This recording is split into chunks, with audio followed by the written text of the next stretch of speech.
করেছেন, আঙুল নেড়েছেন। বাহ, আপনারা ডাক্তার হয়ে এটা জানেন না হাত নাড়া বা আঙুল নাড়া মানে রেসপন্স করলে তার ব্রেন ডেথ হয়নি। কি আশ্চর্য! আপনারা আপনারা অপারেশনটা কিভাবে করেছেন? কার্বন মনোক্সাইড যেখানে ফেল করে না আপনাদের হাতে, সেটাও ফেল করে গেল। না না ম্যাডাম, আপনি একদম ঘাবড়াবেন না, আমরা আছি। এখন আমাদের মাঝবয়সী একজন কাউকে খুঁজে পেতেই হবে, আর্জেন্টলি। ইমিডিয়েটলি করুন। আর মাথায় রাখবেন এবারে যেন কোনো গন্ডগোল না হয়। আমার রেজাল্ট চাই, কারণ আমিও কারুর কাছে আনসারেবল। আমরা চেষ্টা করছি ম্যাডাম, কিন্তু এখন সিচুয়েশনটাও তো খুব টাফ। মিডিয়াতে খবরটা এসে গেছে, এখন সব নজর এদিকে।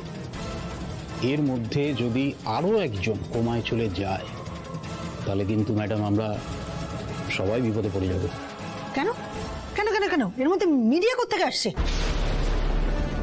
আপনারা কতটা অপদার্থ, একটা কাজও ঠিক করে করতে পারেন না।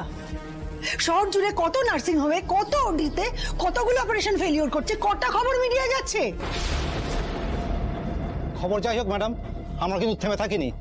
আজকে আমরা একজনকে পেয়েও গেছিলাম, আমাদের প্রোফাইলের সঙ্গে ম্যাচও করে গেছিল, ওটি শুরু হচ্ছিল, তো লাস্ট মোমেন্টে এসে সব চাকর ভেস্তে গেল। ওই মেয়েটার মনে হয়েছে যে 13 নম্বর ওটিতে কিছু একটা হচ্ছে। ফার্স্ট ইয়ারের স্টুডেন্ট, ওর সাহসটাকে ভাবুন। মেয়ে? কোন পুচকে মেয়ে আপনাদের মাথার উপর দিয়ে মাথা কাটাচ্ছে? ফার্স্ট ইয়ার, নাম আনন্দী ঘোষ। Again!